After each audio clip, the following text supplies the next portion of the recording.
Hello दोस्तों, आज की इंस्टेंट न्यूज इंडिया में बात करेंगे अमेरिका के लिए ईरान से सबसे बड़ा खतरा पाकिस्तान। इस युद्ध के बीच एक नया सवाल तेजी से उभर कर आ रहा है। क्या पाकिस्तान अब अमेरिका के लिए एक नया खतरा बन सकता है और क्यों अब अमेरिका के लिए ईरान से सबसे ज्यादा बड़ा पाकिस्तान को होगा खतरा? अमेरिका की खुफिया विभाग के प्रमुख गबार्ड ने अमेरिकी संसद में ये कहा है कि पाकिस्तान लंबी दूरी की मिसाइलें बना रहा है जो अमेरिका तक हमला कर सकती है, अमेरिका तक पहुँच सकती है। तुलसी गबार्ड ने संसद में जो बयान दिया है उसमें 3 बहुत महत्वपूर्ण बातें कही हैं। पहला, पाकिस्तान IBM यानी कि इंटर कॉन्टिनेंटल बैलिस्टिक मिसाइलें का निर्माण कर रहा है, यानी कि ये मिसाइलें सीधे अमेरिका में हमला कर सकती हैं, अमेरिका तक पहुंचने में ये सक्षम है। इसका मतलब है कि पाकिस्तान अब एक क्षेत्रीय हमला नहीं बल्कि पाकिस्तान अब एक अंतर्राष्ट्रीय खतरा बन सकता है। पहले भारत जैसे देश कहते थे कि पाकिस्तान खतरनाक मिसाइलें बना रहा है, न्यूक्लियर बम बना रहा है जिससे हमारी सुरक्षा खतरे में पड़ सकती है, इस क्षेत्र में सुरक्षा खतरे में पड़ सकती है। लेकिन तुलसी गबार्ड का कहना है कि पाकिस्तान अब लंबी दूरी की मिसाइलें बना रहा है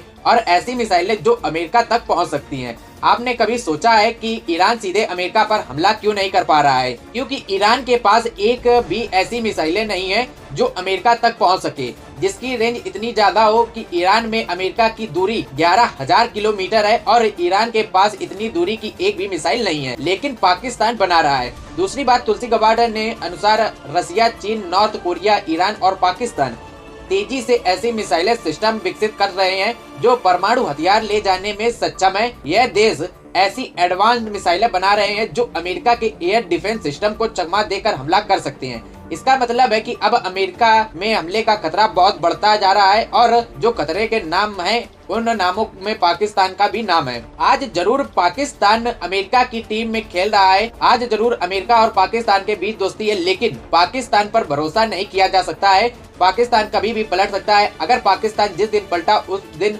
उसके पास अगर ऐसी मिसाइलें हुई तो अमेरिका तक पहुंच सकती हैं और न्यूक्लियर वॉर हेड होगा तो वह कुछ भी कर सकता है। तीसरी बात, तुलसी गबार्ड के मुताबिक वर्ष 2025 से लगभग पूरी दुनिया में 3000 मिसाइलें ऐसी हैं जो अमेरिका पर हमला कर सकती, और यह मिसाइलें चीन के पास है, ये मिसाइलें रसिया के पास है, नॉर्थ कोरिया के पास है, लेकिन वर्ष 2035 तक ऐसी मिसाइलों की संख्या बढ़कर 16,000 से भी ज्यादा हो सकती है।